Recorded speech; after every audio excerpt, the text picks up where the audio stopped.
आप जीवन में हार जाओगे, जीतना आपके बस की बात नहीं है। क्यों? ये कहानी आज आपको बता दे। एक राजा जिसकी कोई संतान नहीं थी, उसने सोचा कि मेरे मरने के बाद इस राज्य की जिम्मेवारी आखिर कौन संभालेगा। राजा को एक तरकीब सूझी और उसने जो सोचा और अपने मंत्रियों को बताया तो सभी ये जानकर असहमत हो गए। उन्हें राजा का विचार बिल्कुल भी पसंद नहीं आया, पर कहने की हिम्मत किसी में थी नहीं। राजा ने अपने मंत्री को आदेश दिया कि पूरे नगर में ये घोषणा करवा दो कि कल जो भी व्यक्ति राजा के महल में सबसे पहले पहुंचेगा वो मेरा उत्तराधिकारी बनेगा। अब अगले दिन राजा के महल के अंदर प्रवेश करने से पहले राजा ने एक बहुत ही बेहतरीन व्यवस्था करवाई। कहानी का अंत जानने से पहले आपसे कुछ बात कहनी है जो कि बहुत ही कड़वी है पर बहुत जरूरी है आपके लिए। आप जैसी जिंदगी बिता रहे हो ये जानने के लिए काफी है कि आपका भविष्य कैसा होने वाला है। पढ़ाई लिखाई की बात हो, आपका खाना हो, आपका सोना हो, और फोन में क्या देखा जा रहा है ये आपसे बेहतर कौन जान सकता है। संगति आपने ऐसी बना रखी है उसका भगवान ही मालिक है। आप लोगों का क्या है कि स्वैग में भी रहना है, फोन भी दिन भर चलाना है, पार्टीज भी नहीं छूटनी चाहिए, और रहते ऐसे हो कि भाई लगता है कि अंबानी और बिरला के बाद बस आप ही का नंबर है।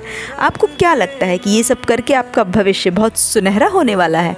ये बात आपको डराने के लिए नहीं बल्कि आगाह करने के लिए कही जा रही है। गलती जो है वो नीम की नहीं है कि वो कड़वी है, खुदगर्जी जीभ की है कि उसे मीठा पसंद है। आपके काम में चाहे वो पढ़ाई हो, आपका व्यवसाय हो, आपकी सेहत हो, कुछ भी हो, देखिए आपको बाहरी बंधनों को तोड़ना आना ही पड़ेगा। जिंदगी हो या गाड़ी, जीतेगा वही जो टाइम पे गियर चेंज करेगा। अगर राजा बनना है तो मेहनत तो गुलाम की तरह करनी ही पड़ेगी। भगवान कृष्ण भी तो गीता में यही कहते हैं कि ये जो मन है वो भागता बहुत है, उसको एक काम पर लगा दो और वो फिर भागेगा, उसे फिर पकड़ कर ले आओ।